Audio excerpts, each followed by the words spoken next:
Have you ever wondered, deep in the fall of the season, when the winds blow cold and the trees have lost their leaves, the meaning behind the jack-o'-lantern?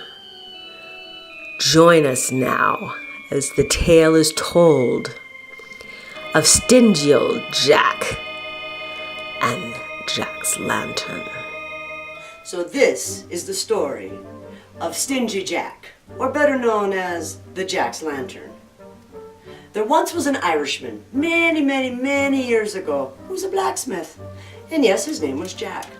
And he ends up deciding that he's going to ramble home one evening from a pub. And on his way home, what does he trip over and find? He trips over a drunk leprechaun, mind you now. He grabs the little leprechaun, and the leprechaun pleads to him, "Oh, master, please, don't kill me, I'll give you anything you want." And Jack looks at the little leprechaun and says, "Fine, laddie, I don't want your pot of gold. Instead, I want 3 magical items." And the leprechaun says, anything, I'll give it to you, just let me go. So the blacksmith looks at him and says, "Fine, I want a cloak that is only my own. I want a rocking chair that is only my own. And I want a blacksmith's hammer that's only my own." And the leprechaun says, "Done! Now let me go." And the stingy Jack looks at him and goes, "No way, leprechaun, I'm taking you home to make sure it's at home." And so sure enough, he grabs him and stuffs him in his pocket and takes on home. And when he gets home, he sees sitting on his nice porch a beautiful oak rocking chair. And it's so sweet and it's so polished and it has such great texture that Jack just falls in love with it. And then he opens up the door to his hovel and he looks on the back of the door, and hanging on the back of the door is the most beautiful leather cape that you've ever seen in your life. And he goes, "Okay, that was new, I believe you." So he goes off to the blacksmith shop and he pulls out the leprechaun from his pocket and he goes, "Where is it?" And the leprechaun goes, right there, it's on the anvil. And sure enough, there is this beautiful 8.5 pound solid iron, solid as can be, blacksmith's hammer, and it has a great handle on it. And Jack says, "All right, leprechaun, you did your good deed." And he lets him go, and the leprechaun goes, "I have no idea what that was about, but I'm out of here." Poof, he was gone. So Jack is all happy with himself, and he pats his little hammer and says, "I'll see you in the morning."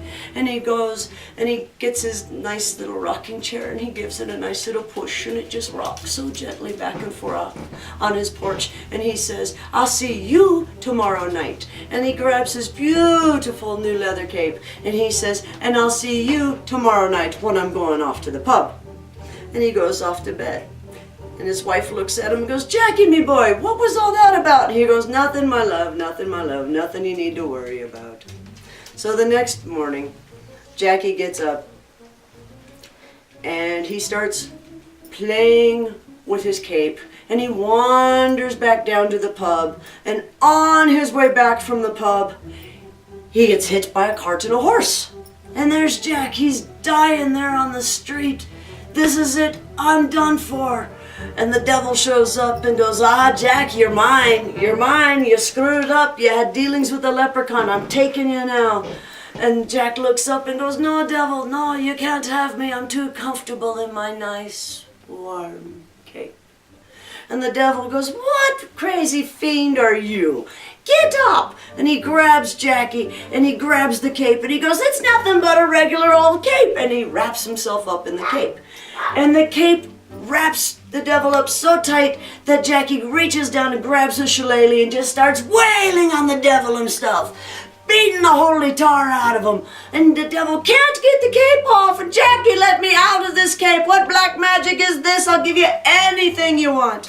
And Jack just keeps beating this poor devil half to death. Finally, he says, "I tell you what, devil, I'll let you loose on one bargain. I want a pile of gold this high. I don't want you to bother me for another year and a day now that you've made me whole. And give me back my bloody cape." The devil's like, "I'll do anything, Jackie, I'll do anything." So he reaches over and he pulls the cape off the devil and he goes, "Be gone!" And poof, the devil's gone. Jackie, very nicely wraps the cape around his shoulders and toddles on home. And when he gets home, what does he see sitting on the front porch next to his beautiful rocking chair but a pile of gold this high? And he calls to his wife, "Hey wife, you need to come and see this." And the wife is all excited because now she can go shopping. So a year and a day pass, and Jackie's paying no mind to it. And he's sitting in his rocking chair, and all of a sudden he starts getting the pains. Jackie's not a young man. He starts getting the pains, and it goes down his arm and across his back and up his jaw. And sure enough, here comes the devil, standing on his stoop going, "You fooled me once, Jack. You're not going to do it again. Now you're mine. You're having a heart attack."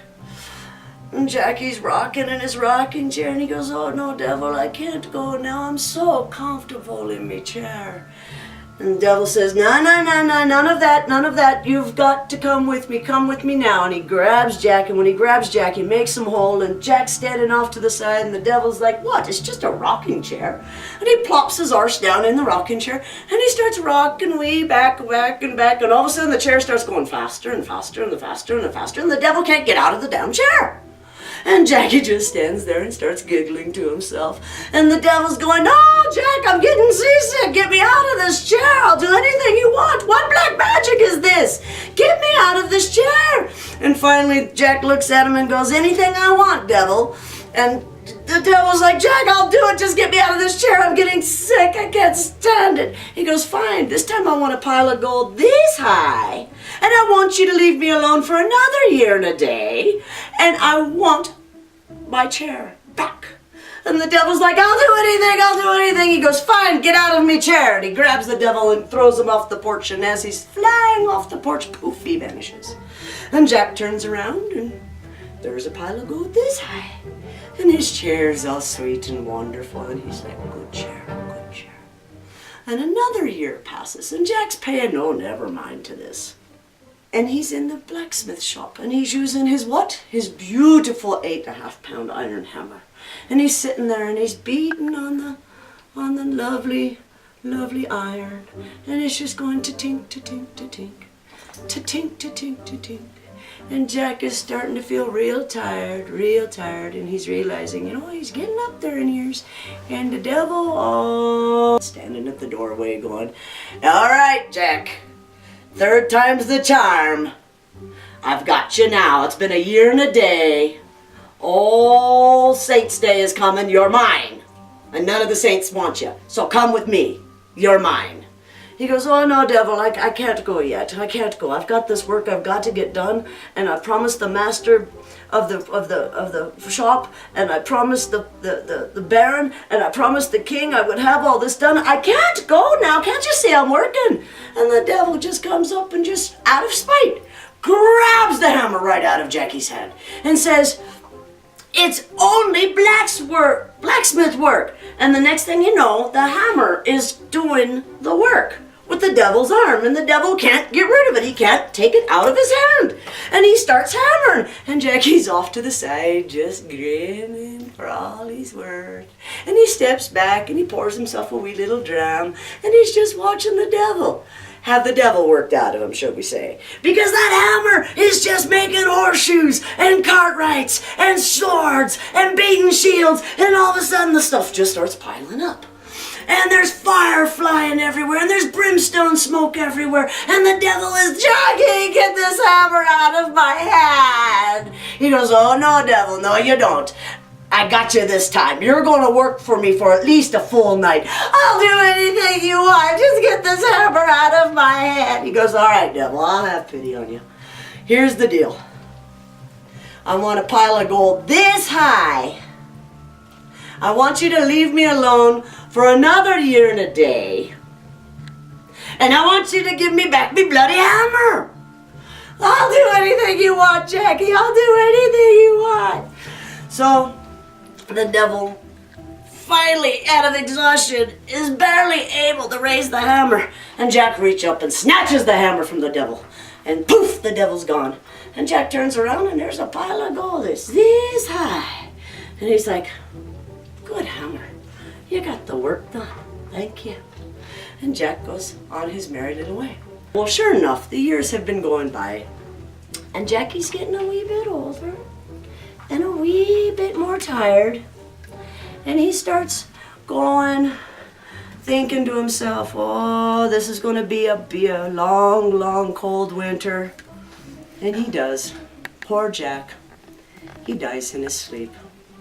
And he goes up to see St. Peter. And St. Peter looks at him and says, really, Jack, you think you're getting in here? You're getting past the pearly gates? You done two things way wrong, laddie-o. The first thing you did is you had dealings with the leprechaun. Now, that's a magical creature on his own, and we might have looked past that. But then, you not only once, not only twice, but thrice had dealings with the devil. You can't come into heaven like that without seeing a priest and doing at least a few Hail Marys. So, you're not coming in here. Back down you go. So Jackie very begrudgingly gathers up his things, puts it on his shoulder, and he starts walking down the way. And he gets back down, he waves at earth, and he starts going down and down and down into the deep, dark depths of hell. And he starts walking across the plains of hell, where there's hellfire and brimstone, and the smell of sulfur makes your eyes burn. And as he's walking across, he sees this huge fortress off to the side, and it's spewing like a volcano, and he's seeing all these little eyes pop up out to the windows, and they start looking to see who's coming, who's walking to hell. And they start screaming, oh no, master, it's him. And sure enough, big old mean devil comes up and he looks down and he's like, oh no, not him. And they start reaching down and grabbing chunks of brimstone. And they start throwing the fiery lava at Jack. And Jack's ducking and covering. And the devil goes, no, you're not allowed to come in here. You bested me once, I'm not letting you take over. And Jack went, oh, I see how it is. I'm not allowed to go to heaven. And I'm not allowed a place in hell. I tell you what, if you're gonna damn me to walk the earth, I'm gonna tell you how to know the good, the proper Irish folk and the folks of the Isles. Because every night, before All Saints' Day, you're going to see something. So he reaches down and he takes a gourd and he hollows it out. And then he takes a big grand knife out of his boot and he carves into it. And once he gets it all carved out, he reaches down and he pulls a piece of brimstone up from the ground. And he sets it in the center. And he makes sure that it's very, very visible from a distance. And he holds it up to the devil himself. And he says, do you see this, your devilship? This is the sign you will see on the night before All Saints' Day. This is how you know they're my people, and they're gonna know your secret on how to trick the devil himself. So this is how you know, leave him alone, so you don't lose yourself again. They're going to know to carve Jack's lantern.